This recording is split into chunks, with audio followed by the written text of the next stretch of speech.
Welcome back to the wood panel. We got the unofficial mayor of Florence, self-proclaimed. I'll take that. Not self-proclaimed. The barber's barber. No, that's self-proclaimed. Anytime I ever talk to you, you say, Florence is my city. Florence is my city. Let's just get that. Let's just get that straight. Yeah, you own Florence. No. I have to give you Florence, bro.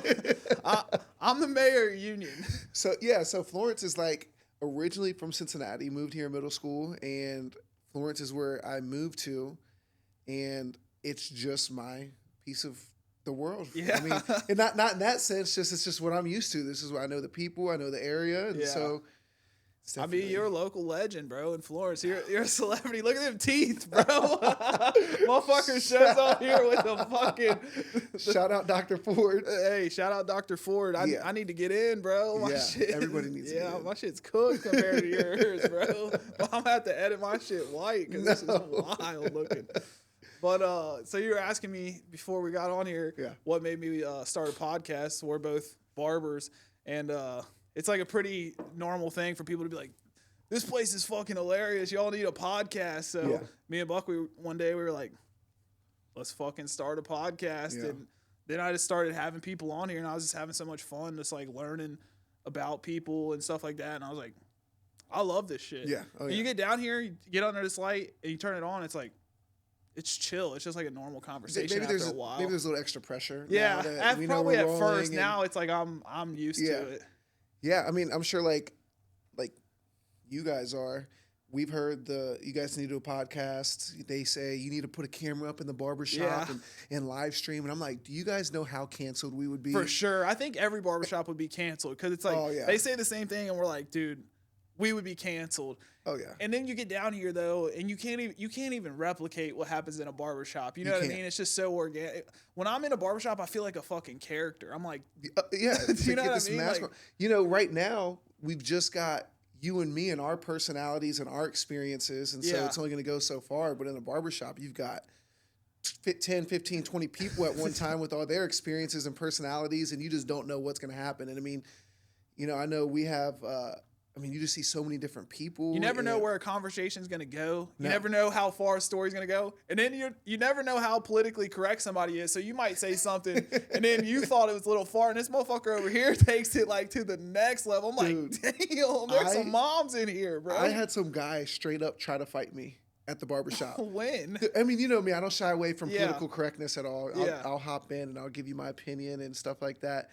And out of all things that I've said in that barbershop, I said the stupidest, most random thing. It was something like, so yeah, I do go there, right? we got a waiting room full of people, and I'm just bored, right? We got a little quiet. And I'm like, let me just whatever. First thing in my head. You gotta get something going. Yeah, what's the first thing there? What do y'all think about Trump dressing up as the Pope on his Instagram? And like all the reactions and everybody's like kind of laughing because they know me by now. They know I mean no harm, and we have a safe place for all that. One dude does something like this, and I'm like, okay, well, I feel like we should stop this, and I didn't necessarily go any further with that. Yeah. Well, I got a barber named Julio. If anybody knows Julio, he is he's loud. It's my guy. Like Julio is one of the best personalities you can ever meet in your life. So it turns into somehow we start off with Pope Trump. And then it turns into Russian-Ukraine war. and he's like, puts the clippers down, chest all out, like middle of the shop. We're just going back and forth. We're calling each other stupid. Well, the guy that, the little thing gets up and walks out. So I'm like, okay, something, I didn't know if he was Russian. I didn't know if you triggered him somehow. If he was Democrat. I don't know what he was. Triggered him big time. So, I finished my haircut. I got a new car recently. Somebody wanted to see my car. So I got out. And I'm showing my guy my car. Well, that guy's sitting out there, and he's like pacing back and forth. And I'm like, I feel like I got to apologize to this guy. It's not like, again, it's not like it got offensive at all. Maybe got a little bit loud, just being dumb. Yeah.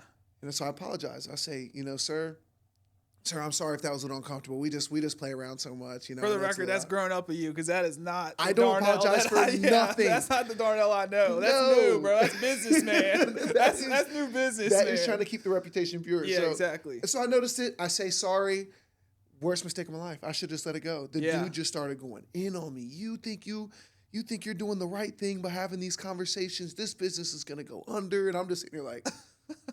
dude, I'm sorry. Like, what? I didn't even honestly think you were even that mad. I didn't know if you had to take a phone call or nothing. Yeah. I just did it just in case. And here I am. He's like walking towards me and stuff. Like, sir, like, you have to chill. Like, it's like my job to make sure, like, whatever, you're comfortable and everything, but it's not my job for you to, like, walk towards me with your hands all balled up and up like that. So anyways, it started there, and he's telling me how his son's still going to go to the shop. I'm just not going to get any of his money. I don't know what I'm talking about. I've offended everybody in Northern Kentucky with this simple conversation. It was so embarrassing. So yeah, we thought we had it done, and then he stayed outside the rest of the cut. We finished the haircut, and he comes back in to pay. I was like, no, don't worry, I'm going to take care of the haircut, boy. Your money's no good here. I got this. And he just like, you think I need your charity and this and that? Like, dude. Like, I'm trying to do the right thing I'm trying to do on the right every level, and I never try to do the right thing in these areas. I'm like, dude, suck it up, whatever. And yeah, it was so embarrassing. Luckily, the people that were in the shop, and we had a couple moms, not just any moms, like Catholic school moms that were in the barbershop, and I apologized to them, and they're just like, no, you handled that very good. I'm like, yes. And everything in me wanted to just beat this guy up, bro. The people, for one, what was he pissed about? It turned out that his wife was going through something. Yeah. I tried to pull it out of him, like what was actually going on, because clearly it wasn't the conversation. The conversation was not offensive enough to get there. He had a bad day. Wife was going through something, which somebody told me wasn't even his wife. He just told me it was his wife. Something happened with his son in his sports program. I don't know if I want to put it all out there, but he had a bad day. Yeah, he had a bad day. And I'm like, sir, this is why I try to get this out of you. I'm not I'm sorry. I want to make sure you're having a good day. Yeah. And so it was nothing that he's said that we did specifically. He was just mad. Yeah. Took it out on me. And we've had clients like that. I don't know. We try to hide this one, but I'm not gonna say the barber or I'm not gonna say the client. Anthony. Nah, I'm just kidding. I'm kidding. So long story short, this dude texts and he's like, hey, we're trying, like, I'm not getting a full haircut. I'm sure you had this all the time. Like, I'm not getting a full haircut. Can I do something that's like not full price? Okay. So I had my dude that's like, bro, this guy's like a math whiz. So we were doing this thing where I would give him like a long ass multiplication or division problem, and he would do it in his head. And I was like, damn, this motherfucker's crazy. You know what I'm saying? So I was unaware of what was going on. So this dude walks in that had just texted the other barber like, hey, can I get a cheaper cut for this? So he's doing math. The dude bum rushes out of the back, the other barber, and he goes, how about you do the math on how much a fucking haircut costs? And I'm like, I'm cutting hair, and I'm like, oh shit, we just got something real just happened. Yeah. So then they're like standing next to me, and he's like, the dude's obviously taken aback because he didn't get a message back. So then they're just like sitting here, and it's like this, like they had this shit going back and forth, and they were saying something like, you're a shitty client. He's like, you're a fucking shitty ass barber. No way. And they were going back and forth. And this is when Jamar Chase had just did the double fuck you thing. Yeah. So at the end of this, this is a long heated discussion. And I thought I was gonna have to step in because I feel like I'm the mediator. Stuff starts happening. I'm like, all right, I'll just swing on you at this point. Fuck it. You know what I mean? And I didn't know if I was swinging on the dude that's my coworker or this guy because I was like, motherfucker, you're in the wrong. You know what I mean? You started it. Yeah, you came out here on 10. So they're both like, fuck you. They're like, what, bro, just standing there doing this to each other for 2 minutes, awkwardly like this. I was like, what? Full shop? I mean, who was all No, it's not a full shop. It's coming off of lunch. And then the other dude that works there is standing here and I'm just cutting him. It's just luckily it wasn't a full shop. Yeah. And Danny wasn't there. So then it's telephone call. People are calling Danny and he calls me and I'm like, look, bro, that dude was in the wrong, but also fuck, you know what I mean? And I texted the guy. I was like, dude, I'm sorry, bro. But I don't know. That's just how that motherfucker is. But I just think barbershops are so funny. Shit gets heated in there. The funniest things in my life I think have happened over the last 7 years in the barbershop. For sure. And everything's funny to me. This is the funniest things that have ever happened have been in that barbershop. And there's stories after stories after stories. And I try to get what I can on camera to share it with everybody, but sometimes it's going to be something you take to the grave. If you were there, you were there. And I feel like at this point, it's we have to try to keep the funny up. We got guys that come in like, man, I just come here to listen to you guys talk. And sometimes, sometimes it's slow, sometimes it's, quiet. And you see that guy that's openly said this, and you're like, Phil, say something funny. Like, he's coming in here right now. So, bro, I always carry like such a high like personality, and sometimes I feel like I do carry that on my back. Yeah. Since Buckwheat's been there, really like we kind of bounce off each other. Yeah. But there's times like, people sit down and they'll be like, "What's wrong?" And in my head, I'm like, "Yeah, motherfucker, I'm just tired today." You know what I mean? Like, I just been doing 17 haircuts, and I'm just tired, bro. It's been, this is my 5th day, and I've been grinding, but I'm just like, nothing, bro. Like, and then all of a sudden I just got to turn it on. I'm like, oh, he wants it. Yeah. And there's guys, dude, I swear, I've even tried it. I just sit there and I just don't say one word to them, and I just see how many times they're like asking me this, you know what I mean? The same, what you been up to? Like, is everything good? Yeah. And I just like, dude, it's so funny just to watch people just keep asking you. And I'm like, they need us to be that character. You know what I mean? I'm surprised you guys can like do that. So part of the reasons why I did like a TV for example, is because like there's always at least some default talking point. Right. So for you guys to keep that up, I mean, you're we got putting no in a little TV. bit of extra effort. Bro, we never have like those quiet moments though. Like it'll be quiet, and then all of a sudden like somebody will come up with something, and it just, there's like a few things that I'm sure there's the same thing in your barbershop. In ours, it's like someone's always making fun of Danny for looking old, and he's not old. Someone's always making fun, even though like Anthony works a lot more now. He used to have like this schedule where he was never there. He had a nice schedule. People are still like, I'm surprised Anthony's here. And it's like 2 years later, him working full time, and he just like doesn't take it. He's just like, no, I'm always here. I'm like, bro, there was a time you were never here. Yeah. You know what I mean? So yeah, sometimes those images early, like you see it a lot, man. And this is probably like the quiet hour of the conversation, but you see it a lot. Like I try to tell these young barbers coming into a barbershop, it's going to be hard to get away from the image that you start off with. Oh yeah. We had the same barber school instructor, Mr. Rick, and he's always kind of asked me, when are you going to come in and do a class? When are you going to come in and help the kids out? And like, and it's always like, sure, maybe one day I'll do it. But I always go home like, what would I even talk about? Like, what's the most important thing to me in my journey of barbering? And I think everything has been image related. Yeah. Like the earlier you establish this image of a hard worker, good barber, I don't want to say politically correct, professional, professional. Being able to read the room, the quicker that you guys can figure that stuff out, the better off you are long-term with your image. Once it's over, it's over. I think haircuts are super important, right? But then the cleanliness of the shop, coming in and feeling comfortable, being able to be like approachable. Like I just did it as like a test. I'll go into barbershops and like, if people don't greet me, I'm like, like, bro, I'm a random motherfucker. You know what I mean? Like, you ain't even gonna say what up. Yeah. And for me, I'm like, that's my number one thing. You walk through the door, like, what's up? And then try to remember, like, things about your life. And some of the people I cut are my better friends of my life that I've ever had. You know what I mean? Yeah. We cut them so often. I love those people. And sometimes I'm like, man, if I lose a guy, I'm like, damn, I lost that guy. That was my guy. That was my friend. I mean, I've like 7 years now. I got people from that first year. Yeah. And I have a guy. He just brought his kid in the other day. And I'm like, wow, I was actually your barber when your wife was pregnant with this kid. Yep. And now this kid is getting a haircut side by side with his dad.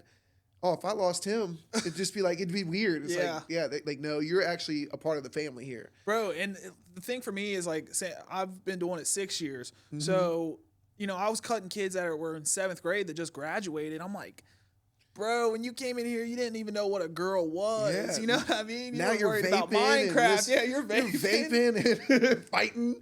Yeah, bro, straight up. I've seen all the little kids like, dude, I was cutting you when you were this little nerd, and now you're some. We call it YN. I don't know if you know what a YN is. I know Okay, now we got a couple YNs that I know you ain't come from no YN household. Bro, this kid, Landon Lorms, I swear, he was like this tall when he started coming in. Wow. And he was still like a little crybaby. And he was like, I remember it like it was yesterday. It was the first time I ever cut his hair. He was like whining to his dad about him wanting to buy like a back plate for football and a visor. And he's like, Dad, I really want this. And his dad's like, you need to make a play on the field before you ask for anything. And then bro went on and like holds all the bro. He's the man. And Buckwheat tries to talk shit to him. I'm like, Buckwheat, you got nothing on him, bro. He has every record in every sport at Ryle. Like he is union. He is the man. That's the guy. No matter what. And we play basketball with him, and he's soft as hell. Landon, you're soft. He can't go to the bucket, but he's gonna be saying, "Come on, little bro. Come on, little bro." Because I mean, he's getting buckets. But no, that's my guy. But I swear, dude, it's like I see these kids grow up, and I'm like, damn, dude, like we're really becoming those old heads. But a part of the community, it's like. Yeah, I love that shit. Oh, I love it because you got to think, what kind of micro influence did you have on that kid? That's what I think about all the time. Because, dude, the amount of time, like, I try to put knowledge in these kids' heads when they're sitting there, and like you watch kids mess up. I had one kid that went to jail, and I was like, bro, what are you doing? Like, you're better than that. You know what I mean? Like, I know you. I know your whole family, and like you said, I hope that we're doing a little bit. I think we are. I think the intentions are there. Yeah, you know? exactly. Like. I'm going to be honest. Like, I think I'm naturally it's like a magnetic, like, same, bro. relationship with, well, just even other barbers that are on that same page. After being in here for a few years, I've realized I really don't think I like barbers like that. I truly think like everybody makes it competition, and anytime somebody has a chance to crush you, they're going to try to do it. And, you know, it's just like, you know energy. What? Yeah, it's just super weird between barbers and barbers. So I really am drawn towards people that just naturally like dope. How many times do I come over to you guys' shop and just hang out? Like, I feel comfortable there. I don't feel like I'm, you know, getting rushed out or the conversation needs change. And, you know, I feel like I just like to say, I do think we're having some micro influence on them. You got to think no matter what they do out there, they always feel comfortable back with us. Like, you get the little shy kid. He'll start off with a little shy kid, and he comes back, and now he's the man. Yeah. He can't wait to tell us about it. Bro, I know. I got a kid that like he's just he would always be like, man, he just never would talk to girls, and I'd be like, you gotta talk to him, bro. And it's like it's just slowly see him morph into like the man. I'm like, that's badass. We had a kid he's like, guys, funniest kid, best energy in the world. Honestly, the kid's a good kid. He had hair down to his shoulders. He wanted to donate it for kids with cancer. Like, super good kid, very well spoken, very self-aware. And he was always talking about, I just want a girlfriend, but I'm just this guy and this, and that. And we're all just like, bro, no, we're going to find you a girl. Like, we all go on Instagram, like, we need a date for this kid. Like, I remember seeing that. You remember seeing that? Like, this guy needs one. Now, it doesn't really help when a bunch of 30-plus-year-olds are, like, trying to find a high school kid a girlfriend, and we don't have the audience for that on our social media. But he did find a date. I think shout out him. I'm pretty sure he took her from a guy at prom. But either way, he ended up with this girl, and he couldn't wait to come back and tell us. And we just like, we got to throw a party for this kid. Like, we got to throw a party for him. Nah, that's just sick, bro. I swear. I love the influence that we have as barbers, and I'm like, I hope that we're doing good shit. Yeah, man. You look good, you feel good. It's cliche, but we are part of making people feel good. And I realize that every day. And when I look at how long I've had some of these people, I mean, you got to think, I've had people for a long time. It's you have an influence directly on their feelings about themselves, man. Dude, in the way that like we go through their life with them, it's like, and the same thing with me. So, you know, this dude went through a divorce, and I've been there for 2 years. He's been struggling with this. And it's like, I've been a part of that. And then I was going through a breakup, and like, you know, obviously they come in and I'm like, not myself, I'm down. And they're like, what's wrong? And the type of energy that they gave to me, like these people, I was like, bro, this is my family. You know what I mean? Like these people have been through it. These are like people that have been through the struggle, and like the love that my clients gave me, I'm like, you can't replace that in any other job, I don't think. Dude, the freedom that you have and the relationship and the connections you have with people, that's what it is. The connections is crazy. What you're seeing a lot of when you're seeing these young barbers that jump into it, I mean, you got to think where we all started. I opened up the shop. Well, me and Danny opened up not even a year apart, I think. I think he was a year before I was. Yeah.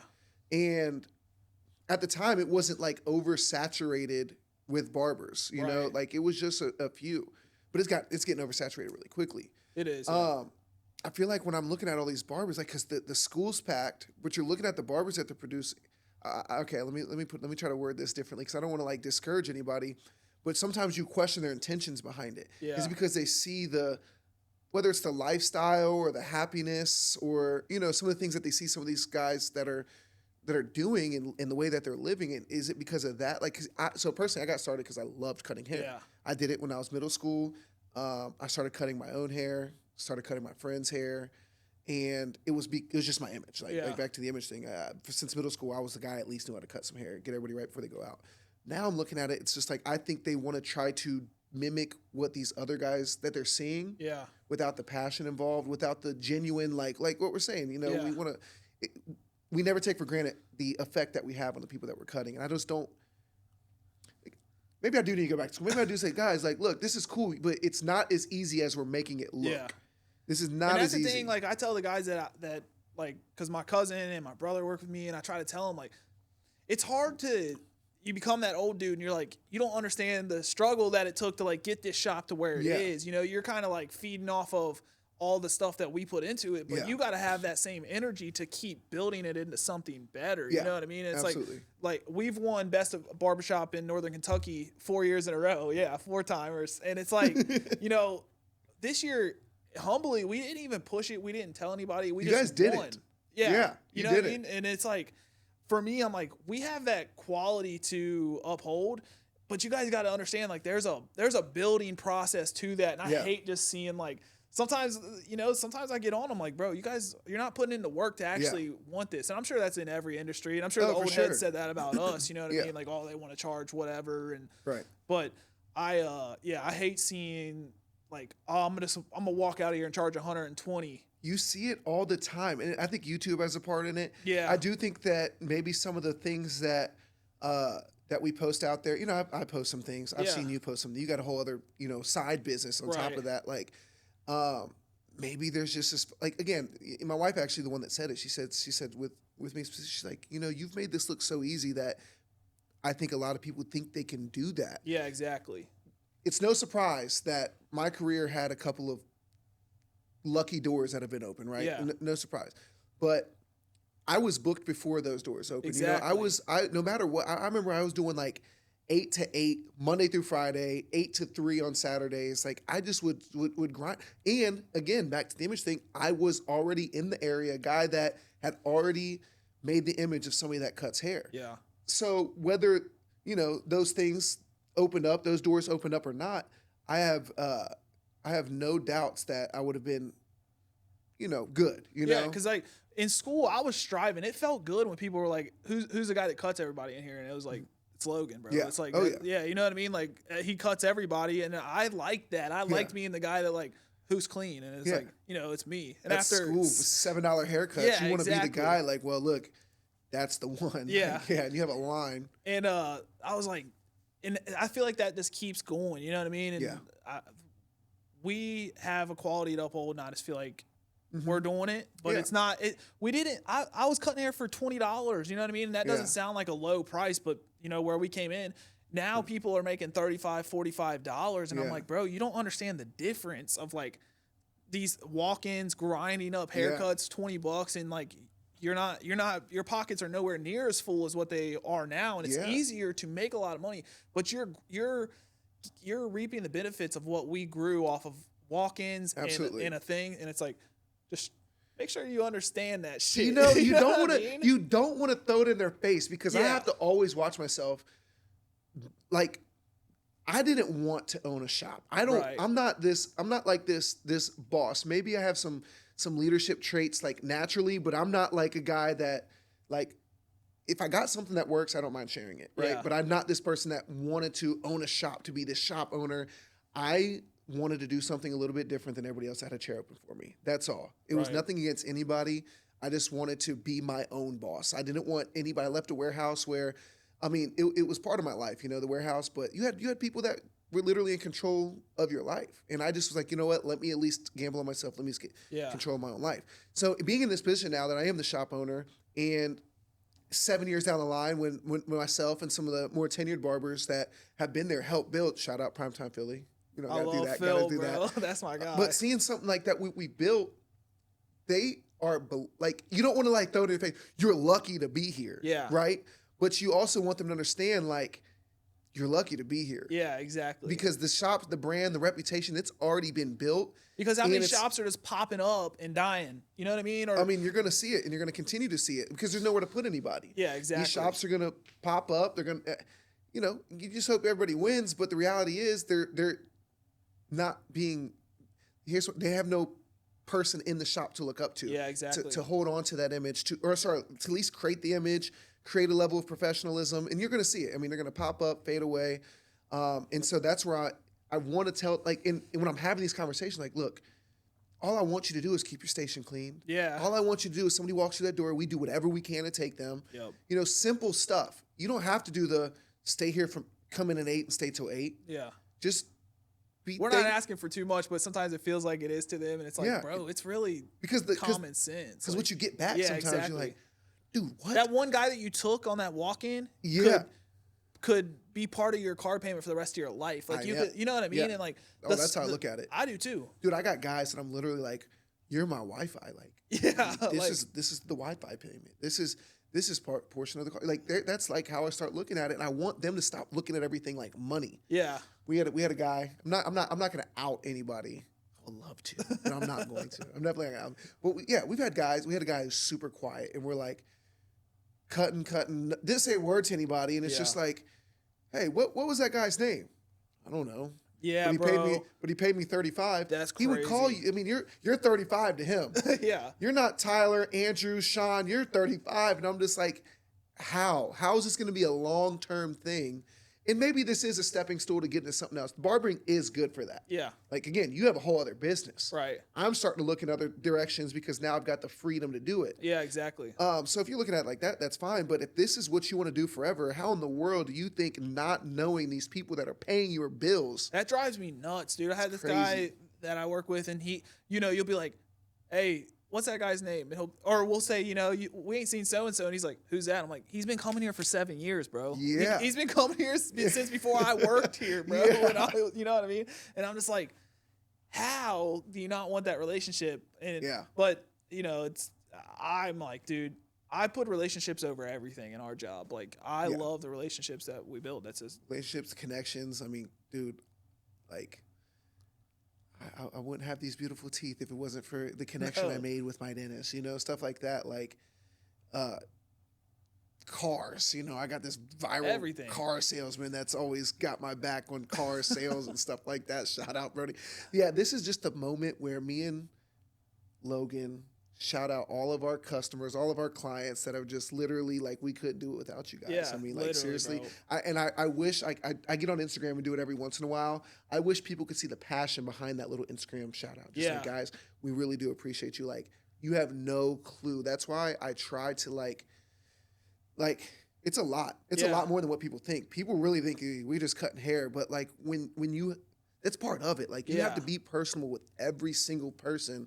And so I try my hardest to make sure that everybody in my chair, everybody that supports the shop, they feel like, dude, I really I love you, bro. Like, I think we say it with Nells Barbershop and Break Room Barbers, like, for sure, like, what these people do for us is we can't even explain how thankful we are for the life that you allow us to live, and then letting us, like, there's been times that, my personality hasn't jived in places, but like at that place, I get to feel like I'm 100% my authentic self. And like, I can't ever replace that. You know what I mean? And that's why I love my fucking job. Dude, best job in the world. I try telling people it's the best job in the world. And you can see, at least, I mean, probably globally, but definitely in America, you see how booming it is. I mean, everybody is like getting trying into to be that next barber. Yeah. And so clearly there's something there, but like you said, they're just trying to mimic the next guy. I think it's trying to mimic the next guy. I think if anything, if you take anything, at least have a passion for people or a passion for the industry, and it will work out for you. Yeah. If you have a passion to make money, it's not going to work. Yeah. Because you can't look at people like money. You have to look at people like people, and you have to mean that. And if you can't, you need to look yourself in the mirror and be like, is this for you? I'm telling you right now, I see, because of this thing, I mean, you see a lot of these new barbers that you just want to be like, not even that, you look at barbers in shops right now sitting around doing this all day. I know. Like, sitting around waiting, and we're putting out content, but this might not be the industry for you. Right. Like I just knew this wasn't an option for me. Right. Right. And it wasn't, and this was pre-content. I didn't make a whole bunch of content. I think that this could be easily wasting a lot of your time that you could be sowing that seed into something else. And I just mean it. It's really not for everybody. If you're doing a lot of this in the barbershop and you feel like, things aren't working, like, I don't know, you have the freedom, like, might want to invest that time somewhere else. Yeah. I know that's super discouraging, but it's also discouraging when you see a bunch of owners taking advantage of these people. Yep. And not really providing raking that money. Yeah, just raking in money when these guys are coming out 18, 19 years old. At 18, 19 years old, I was planting a seed to be a maintenance tech, working on boiler systems and pneumonia systems and air. Like, same, I at least had a direction, because I sowed that time there and it opened up those doors. I at least had a light at the end of the tunnel. These guys are just 18, 19 years old. Never had a job. Never had a job. Don't even know what it's like to be out there grinding. And like when these people are giving you so much hard-earned money, you're like, bro, you know what it takes to make that money that you're like thinking like, oh, they only tipped me $5. I'm like, yeah. Do you know what you're saying? I know. That's the worst, right? Like, bro, like even there's times I cut for 20. If my guy told me right now, hey, bro, all I can afford is $20. Yeah. I got you. You got me. Yeah. My entire fucking barber career, I got you. Until you're on your feet. I did that. Did you guys hear that? Logan will do that for. I'm not doing that for you. No, I'm kidding. No, we literally just had that situation. Like, seriously, like, again, you have to look at them like people. You look at them like money. That's how you're going to act. Yeah. And then guess what? This guy only tips you $5. What if he doesn't tip you? How much worse are you going to cut him? Yeah, exactly. How much worse is that moment going to be for them? And it's going to reciprocate, and they're not going to want to go with you. They're going to go somewhere else. They're going to fall in love with that barber. And at that point, once they fall in love with that barber is when they start going out of their way to tell you about the barber that they fell in love with. Yep. Look, we shouldn't probably drop 1,000 gems on here, but I think that's good enough for them. You know what I mean? Exactly. Don't, like, for real, we can't give you the whole blueprint. Can't give you the whole blueprint. It's either in you or it's not. It's one of those things. It's like, we can see coming straight out, like, all right, that guy's going to make it. That guy is not going to make it. Right. And then that guy, he might be able to get a couple words, nuggets in his brain to maybe get it. You know what I mean? Yeah, you can. It's so easy to put your finger on. For sure. Yeah, so if you got to check yourself in the mirror before you even hit the school. I know the school is not going to like me. They want to take in everybody. But before you even hit the barber school, you need to look at yourself in the mirror and like, go visit some shops. Go visit some shops that are doing good. Go visit some barbers that are doing good. And if you can't mimic a certain part of that personality trait, it's gonna be hard. It's gonna be hard. There's shops out here that are doing good because there's passion. I always shout out Dream Team. They're right next to us. Like, you got guys in there that are passionate about cutting hair. You know what I'm saying? Like, it's you got other shops. I won't name them. There's just people aren't passionate about doing. If you can't do that, if you're more passionate too about talking about other barbers and talking about haircuts, nobody cares about haircuts, bro. I never had a guy. I can't even remember a guy ever going like, this haircut's so bad, I'm never coming back. You know what I mean? The only time I ever have heard criticism has come from another barber. Yeah. And now at this point in my life, I'm like, bro, I cut hair like it's muscle memory. It's like it is what it is, and it's like, and I'm like, bro, you're worried about the wrong stuff. My pockets have been filled since day one. Like, I've been doing this for so long. You're worried about the wrong stuff if all you're talking about is another barber and how they cut. Yeah, we make it so it's a small community. I mean, stuff comes up. You're gonna hear stuff from a mother.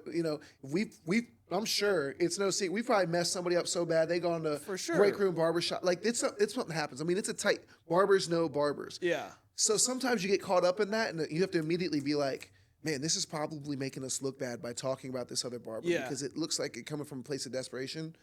Nobody wants to. A lot of times, bro, and this is real facts. Yeah. Like, I'll protect your name if you're not in there. Like, somebody says, they messed my hair up. I'll be like, bro, he might have just been having a bad day. You know what I mean? Exactly. Like, and you don't know like what he might have been squeezing 3 people in. He could have been behind. Like that kind of stuff. Like, you should give him another chance if that's the opportunity. Like, I'm not gonna throw somebody away, but if it's like, you know what I mean? Like, no, for sure. But that's the point of having a good relationship with a barber. I don't like a lot of barbers. Yeah. Like, it's not even like I don't even try to go out of my way to get to like other barbers. I like who I like, you know what I'm saying? And take that for what it's worth. But those are the moments. Like, man, he had an off day.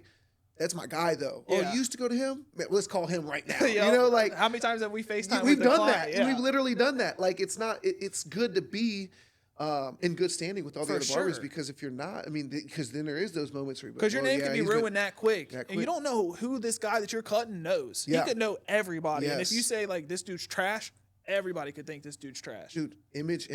Like, it's really important to protect bro. I think I'd be doing a disjustice though. I was on Instagram and I seen you modeling on the Bengals field. So that's the end goal of where you're at. I think we need to reset and tell these people that you are the Bengals barber. No, so I'm not the Bengals barber. I'm not the Bengals barber until the Bengals actually pay me. So I'm not the Bengals barber. I am a Bengals fan that cuts a few Bengals players. Love it, right? Yeah. And I'm not the Bengals barber. They don't get that out of me until they cut me a check. And don't worry, like it's not that I'm actually actively working on it, but it's like they got it. Yeah, we can figure something out. We'll figure something out, I'm sure, somewhere down the line. If not, it's okay. Life's great. Yeah. But I'm a Bengals fan that has some Bengals clients and that modeling thing. So I got a guy and he's in charge of that particular section of the Bengals program, and I cut his hair and he was talking about it, how he doesn't have models and stuff like that. Dude, I am not no model. I do not. Backstory, I've done a couple modeling shoots because my wife has signed me up for it. Yeah. Not because I like sitting in front of a camera and doing all that stuff. Dude, it's so cringy. It's so hard Bro, to do. you're a model. I am not a model. I promise you bro. I'm not a model. But I was like, ooh, this is going to be tight. So I'll fake it. Let's do this. I said, wait, you need models? Dude, I've done some modeling shoots before with my wife. And so I get over there and it was tight, dude. Like just being involved with the organization, something that has changed my life. I can't act like these guys haven't changed my life. Yeah, so people are going to be super interested to hear the story. I mean, it's not hidden. You're Joe Burrow's barber. That's the hottest cut in the city. Like, if you cut Joe Burrow, you're that guy. So tell the people how you went from Florence. You were playing 3-on-3 tournament with this curly ass blonde highlighted hair. Like, literally, I was like, there ain't no way this dude's making nothing to your Joe Burrow's barber. How'd that happen? Yeah, so originally, during barber school, I worked at the spa. I tell everybody the same story in a nutshell. I worked at a spa to get through barber school. I actually built enough clientele to get out of the spa before I even left barber school, so I didn't have to work at the spa anymore. But at the spa, there was a couple players that went there, right? I get out of barber school. I tried another shop, didn't work out, so I start my own shop about 2 months later, and one of the Bengals players, Cody Core, changed my life. I shout Cody out every single time. I hope him and his wife are just doing amazing. They have the best life ever. But he was a client of that spa, and he was talking to his massage therapist and was like, yeah, I'm trying to find a barber out this way because I moved out this way. It's a little bit inconvenient to go down to Cincy for my haircut. She's like, well, you remember the curly hair dude that worked up front? He opened up a barbershop. She told him the app that I was using. I've always been on the app. I've always done a booking situation. And this dude books on the app. Cody books on the app. He shows up, and I'm nervous, right? Yeah, you're nervous as hell. It's crazy. It's funny because now just talking to all the players and stuff like that, and I'm sure they understand their worth, but they don't. It's almost like I wonder if they do understand. Like in our industry, it almost puts a stamp of validation to everybody because you got fans. I've had somebody say, "Well, you might be the closest to Joe Burrow anybody ever gets," and I'm like, it's a lot of pressure. Yeah. That's weird, but I get it in a sense. So yeah, I'm cutting this guy. I cut Cody's hair. I don't think he had an Instagram at the time. I remember, dude, you're a Bengals player. You got to start an Instagram. Gets on Instagram. Last haircut I cut him. I'm like, can I get a picture of it? Yeah, sure. I'm surprised you didn't ask me earlier. He wasn't cocky or nothing, but it's just like he was surprised I didn't ask him earlier because I don't want to be all like that. Yeah. Get the picture. Boom. Traded to the Giants. Like last haircut. Traded to the, like I said, couple lucky doors that had opened up. I post the haircut. He posted on his story, and I have Auden Tate, Quez. Like y'all are just as much as the stories as everybody else. Like I could have done it without y'all. Like Auden follows me. Why didn't cut Auden for a whole year later? After he followed you. After he followed me. So I cut Cody, and I'm like, okay, that was cool. It was fun. And I got my Bengals player. Well, then Auden texts me. I cut him, and he had a roommate, running back, Jaquez Patrick. I cut both of them, and one door led to another. And I guess kind of how it happened. Eventually, I cut Tyler Boyd, TB, Cincinnati legend, and I get a... That is a legend, bro. Legend, dude. How bad do we miss Tyler? Bro, we miss Tyler Boyd. Across the middle, that was the most sure-handed... Like, if we need a first down, Tyler Boyd, bro. Oh, yeah. When we lost him, I was like, we lost a huge part of Cincinnati, bro. He was like this generation's TJ, you know? bro. Like, go to the middle, he's going to catch it, big body receiver. Yeah. And matter of fact, it's not just the fans, dude, the team that's had the chance to play with him, they all miss Tyler. Like Tyler was a big energy in the city. Well, I get a call from him. He's like, man, I got to make sure I can say everything. So yeah, he's just like, yeah, my boy Joe got a haircut. He got messed up. Can you fix him? Yeah. Now I figured it was Burrow. I don't. Maybe he said my boy Burrow, right? Yeah. So I'm like, yeah, just send him my number, right? Send him my number. I hang up. I'm the guy. Who's the livest barber in the city. I call all my friends. Guess who's about to cut Joe Burrow? Like freaking out. And to be honest, because of how certain things, it didn't really hit me that Burrow was going to hit me up. Right. Like but it was nice to be in his ear about something. Yeah. So 10 minutes later, I get a message. Hey, this is Joe Burrow. That's gotta be surreal. Dude, it was like, what the hell? What? Like the man? Yeah. So, which I got to stop hyping up. He's still not shouted me out yet. So yeah, it's just Joe Burrow for the rest of this thing. Just Damn, Joe. Yeah, Joe Burrow. You should shout out the wood panel before you shout out Darnell. If you see this, shout out the wood panel before you shout out Darnell. Crazy. Bro, that would be something he would do just to get on your nerves. No, I'm telling you right now, he's actually opened up some doors that I couldn't even thank him enough. Like Yeah. if he never paid me for a haircut again, like what am I gonna do? Right. You've changed my life, like whatever. For sure. So yeah, so I get the message and I'm like, sure. When do you want me to come over? He's like, can you come today? And I'm like, yeah. And from that moment on, that was his rookie season. I've been cutting about 5 years now, and only person to touch his head in the entire time. And when I say it's like, it's been an awesome journey, man. He's opened like some cool things. Like yeah, I mean, you cut Joe Burrow, bro. That's all. Like in the city of Cincinnati, it sounds crazy. Like it's kind of cringe. You know what I mean? Yeah. Like to be like saying that, but in the city of Cincinnati, like people idolize that guy, and it's like you got chosen to be his barber. That's sick. It's something that I never introduced myself as Joe Burrow's barber. Because that's not who you are. It's not who I am. And that's why we didn't talk about it to begin with, because it's like you're Darnell to me. Like, for sure, absolutely, and I'm always gonna be that to you. And exactly. and I love that I'm always gonna be that to people, especially the people that have been at the shop forever. Yeah. But I'm always like, dude, what if I change the world one day? And it's just like Joe Burrow's barber changes the world. Like no, like. It's awesome. It's an awesome title, but it's something that I don't want to lead with because it does get cringy. And to be honest, I really like to protect his privacy as much as possible. Like knowing him over these years, like did he wants you to see what he wants you to see. I mean, we're seeing a little bit more out of him lately. I think he's now embracing that a little bit more. But you know, I've been there since his rookie year. I just want to be the guy that cuts it to him. I'm just the guy that cuts your hair. But it's a cool thing. Imagine though how hard it is to be those guys. Like you want to protect your image, and like especially him being like, bro, he's bigger than Cincinnati. You know what I mean? Like he's a large figure. Yeah. So you're trying to just be yourself or let's chill. You can't just go home and chill. Somebody's chasing you around everywhere you go. It's just that's just weird to me. That would, you know what I mean? Like obviously, if I could be the Bengals quarterback, I would. Right, you know right. I mean? Like, I would trade him lives and deal with all the things he has to deal with. For sure. Like, but you do feel bad. Like so over the course of years. I mean, I'm watching an adjustment period. Like as far as you know, like because how old was he when you started cutting him? I mean, whatever. What is he? 30, 28 now? I don't know. 29. I don't know. It was 5 years ago. Yeah. And you know, talking to him, LSU, it's not like anything was easier there. As a matter of fact, at the beginning, he's like, dude, Louisiana was way worse. Like, it's crazy. But it's yes, I've been seeing. I couldn't imagine it. I couldn't imagine it. Somebody that kind of being like you're being forced to adjust to this life. Like, I couldn't. Yeah. Like I think naturally, I think we have big personality differences. That's why it's easier for some people, and some people just not so much. So like I think the dude's incredible. I mean, the fact that he's on Netflix, Quarterback, everybody needs to go check that out. Yeah, I've been watching it. Yeah, like you're just seeing like somebody that's opening himself up, and I think it's worth that everybody check that out and like see what he's got to offer because you're gonna get what you get, right? You know, with him. So it's an awesome thing.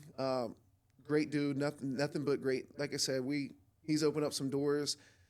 Something I can't even talk about. We'll just have to wait until it drops. Yeah. You know, he's opened up a huge. I'll put it this way: one of the biggest platforms in the world that I'm going to be able to have my name on. So it's going to be sick. It's going to be. I don't know when it's going to come out, but I'll be putting it all over Instagram when it does. I just can't thank him enough. Like the dude's been awesome, and that's why I've told him like. We've had the news a couple times. I mean, I know you guys always got the news. You guys had Hard Knocks at your shop. Yeah, Hard Knocks. I'm like, bro, you guys get all this and still can't win Best of Northern Kentucky. I'm like, damn, we're doing something right. Best of Northern Kentucky right here. And look, it is what it is. It couldn't happen to a better shop, to be honest. But yeah, it's like, all the interviews. I've had GQ. I'm on GQ. Isn't that crazy? GQ. That's crazy. ESPN, Yahoo Sports, US Weekly. My name is in all those. Everybody asks all these questions. I'm like, guys, I'm going to tell you, I'll start every interview with, like, if you're asking me anything personal about Joe Burrow, I'm going to lie to you about something or I'm not going to answer it. You're not going to get the truth. Right. And they've all respected that. So it's been awesome. I want to make sure I'm doing what I can. I'm just the barber behind the scenes. And because at the end of the day, that's what we are, bro. That's it. This is not my show. Like it's cool, but like we're our own self. I go home and like I ain't thinking about the guy that I was cutting all. You know what I mean? No. Like, and I got cool people. I got CEO of CVG. Like I got big high tech dudes, and I'm like, that's badass for you. But like I got to get mine when I go home. You know what I mean? Like I still got to be me. I still got to work on my millions. Yeah, exactly. You know? Like, unless you gonna paper me up, then I'm cool. Then. Oh, dude, I'll quit my job right now to be the quarterback for the Bengals or the CEO of the CVG. Nah, I seen you throw a football. That ain't happening. Dude, I got it. You're not it, bro. Oh, I think I've got it.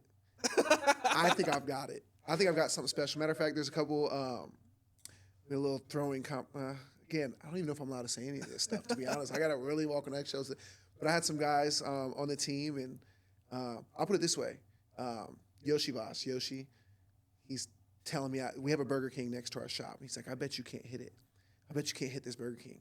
And I sit there and this is a pretty good distance. I don't know how to gauge yards and stuff like that, but this is a professional wide receiver. We also had DJ Turner, professional DB. They're telling me that I can't hit this because I'm just this barber. Yeah. I didn't even move my feet. I just stood there, beamed the Burger King. Bro. They both said, you should consider being backup quarterback. And I said, I might. They both looked at me and said, you're special. Bro, they were lying. They were lying, bro. So let's move on.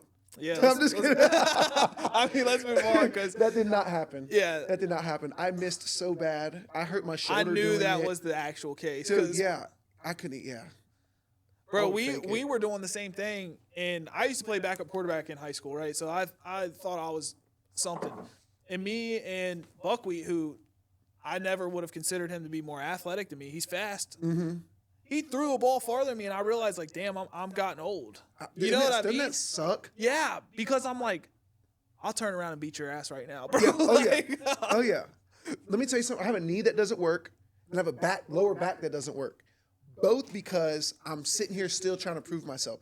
I am ultra competitive. If anybody knows me, I like to debate, and I like to be competitive about something. And I will go to the grave with it. You're going to have to show me. Yeah. You got to show. My knee, originally. This guy, self-proclaimed second best jiu-jitsu fighter in the country. This is funny to me that you will go with jiu-jitsu guys and you don't know one thing. So I don't even know how you expect to win because I don't even know what you think because you're I'm solid, dude. Yeah, but like, what are you going to do? Just grab their neck? I'm looking at it like this. Here's what's going through my mind. I got a guy in my chair with my cape on getting my service, right? Yeah. And he's very confidently saying, Darnell, if you start off in a full mount, I can get out of it in 3 seconds. I said, look how much bigger and stronger I am than you. I will hurt you. I said, not a chance. Matter of fact, I'll take this cape off right now, and you're going to have to show me. Now, I don't know how the rankings and stuff work. He felt like second best in the world to me. Yeah. I don't know, because he got out of it in 2 seconds.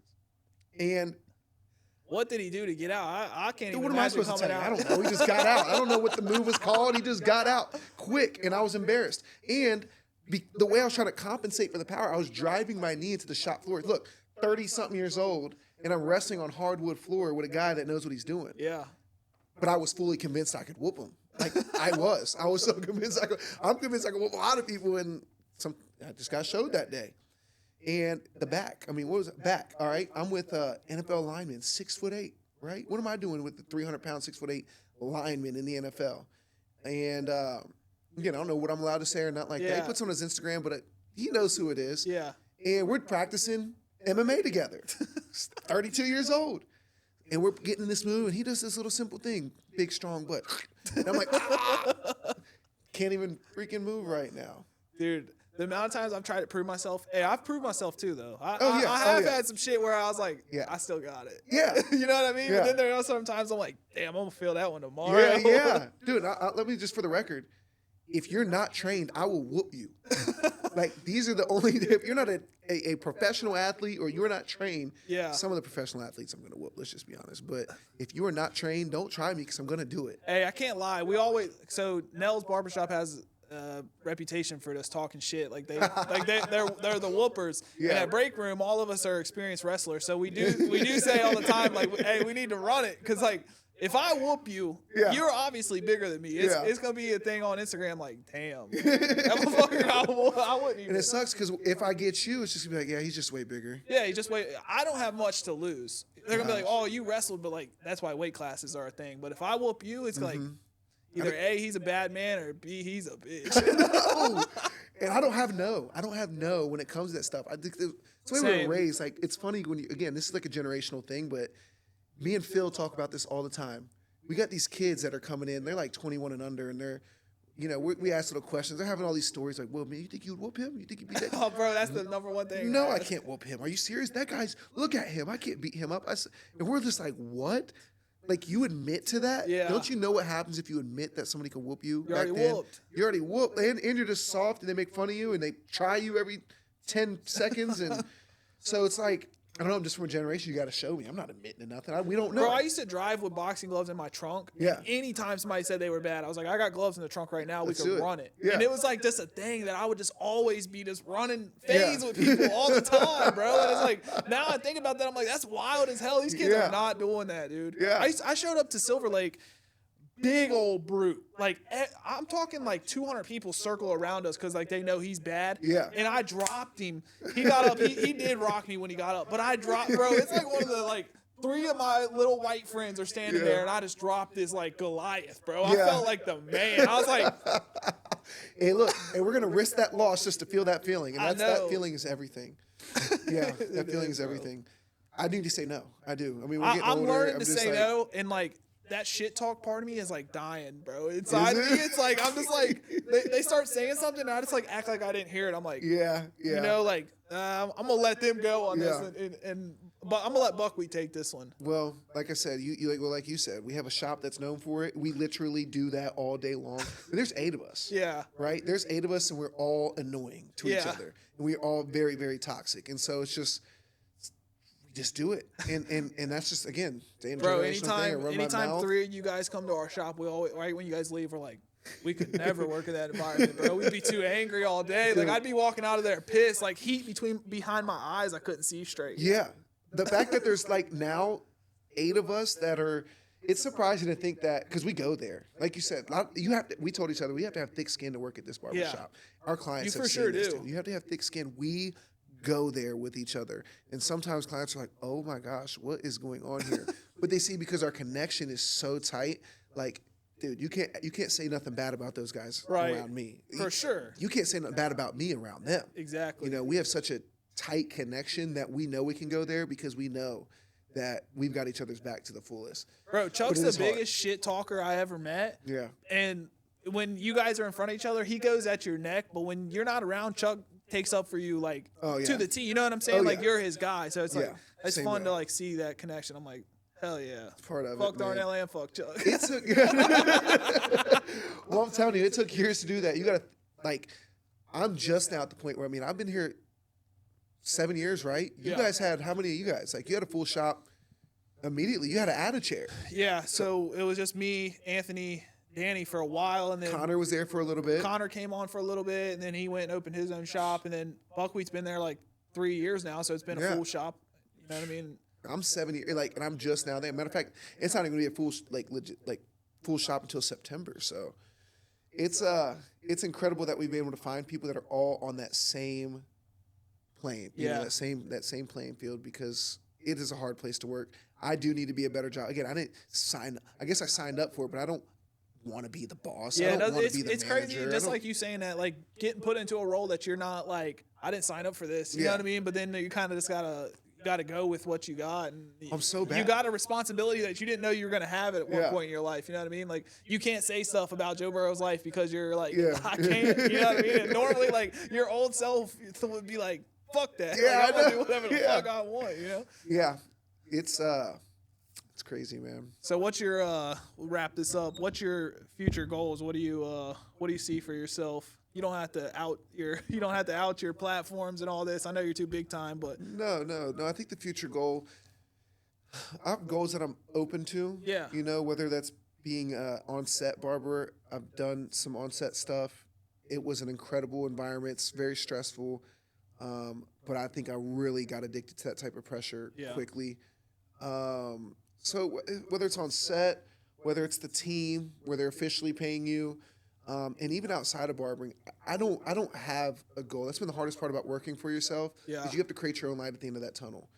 That's much harder than following the light at the end of the tunnel. Like, you have to tell yourself, like, you have to create a goal and get there. Yeah. I'm open to how things are going. I think that ultimately the goal is to, everybody wants the passive incomes and for sure, certain things like that. So just seeing some avenues. I've talked to a lot of people as far as investments, as far as business ideas, and I don't know. The end goal is to make sure that at least my shop is a forever thing in the area. Right.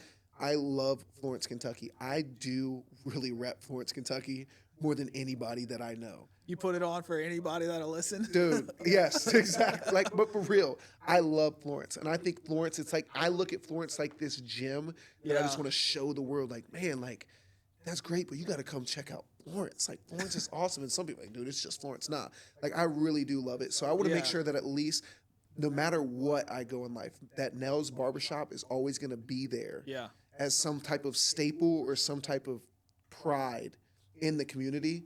And I'm just thankful for the community because it looks like it's heading in that direction. So I'm going to do whatever I can. I'm going to fight tooth and nail to make sure that that's part of the community. Oh, yeah. I think you're doing a good job. I appreciate it. It looks like that's going to be a staple, you know what I mean? Like, Nell's ain't going nowhere. Yeah. Second best in Northern Kentucky. Hey, and that's what we're going to end with. Second best in Northern Kentucky, baby. Let's go.